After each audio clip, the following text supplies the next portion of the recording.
Hi friends, আমি Somlata. Raisin in স্টাইলের তরফ থেকে আরও একটা নতুন কাজ তোমাদের সঙ্গে শেয়ার করতে চলে এলাম। আজকে নিয়ে চলে এলাম একটা নেম প্লেটের কাজ। যে নেম প্লেটটা বলতে পারো আমার কাছে খুব পপুলার নেম প্লেট। এই একই ডিজাইন বহু মানুষে কিন্তু আমার কাছ থেকে নিয়েছে, এদিক ওদিক কাস্টমাইজ করে কিন্তু নিয়েছে, বাট নিয়েছে এই ডিজাইনটাই। এটা ছাড়া কিন্তু অন্য কোনো ডিজাইনে নাইনি।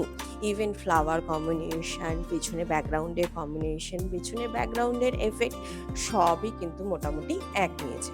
খালি সবার ফ্ল্যাট নাম্বার লেখা, তাদের বাড়ির নাম, তাদের বাড়ির ঠিকানা এইগুলো কিন্তু অলওয়েজ চেঞ্জ হয়েছে। তো এই নেম প্লেটটা কিন্তু একটা পিওর রেজিনের নেম প্লেট করা। প্রথমত বলি, পিওর রেজিনের নেম প্লেটকে কিন্তু কাস্টিং প্রসেসে করা হয়। এইটা কিন্তু তার জন্য কিন্তু সিলিকন মোল্ড অবশ্যই দরকার। উইদাউট সিলিকন মোল্ড কিন্তু কাস্টিং প্রসেসে নেম প্লেট তৈরি করা যায় না। আর মোল্ড মানেই হচ্ছে ধরাবাঁধা শেপ অ্যান্ড সাইজ। এখানে যে সাইজটাই আমি করেছি এটা কিন্তু 9x12 ইঞ্চি, মানে 12 ইঞ্চিতে লম্বা অ্যান্ড চওড়ায় হচ্ছে 9 ইঞ্চি। এইটা কিন্তু ফিক্স সাইজ।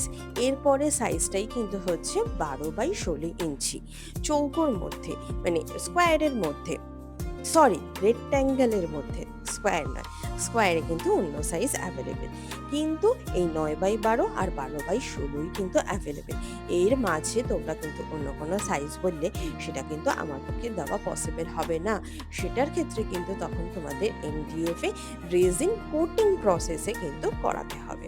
তো মোল্ডে করার এই একটা বাধ্যবাধকতা থাকে, অন্য জিনিসে করালে কিন্তু সেই বাধ্যবাধকতা থাকে না। তোমরা তোমাদের পছন্দ মতো সাইজ এবং শেপটাও তোমরা নিতে পারবে। যেহেতু মোল্ড মার্কেট থেকে আমাকে কিনে আনতে হয়, দেন সেখানে আমি রেজিনের কাজ করি, করে তারপর তোমাদেরকে দিই।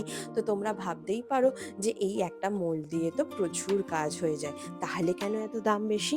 এখানেই হচ্ছে অনেকটা ভুল ধারণা আছে। এই যে মোল্ডগুলো একবার যে আমরা কিনি, এগুলো কিন্তু আমরা লাইফ লং ইউজ করতে পারি না।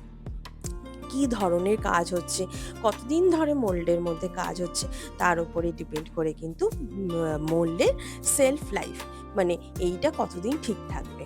অনেক সময় একটা কাজেও মোল্ড নষ্ট হয়ে যায়, আবার 3-4টে কাজেও মোল্ড নষ্ট হয়। সেটা কিন্তু সম্পূর্ণ ডিপেন্ড করছে। প্লাস তার সঙ্গে হিউমিডিটি, টেম্পারেচার এগুলোও ডিপেন্ড করছে যে মোল্ড কতদিন টেকসই হবে।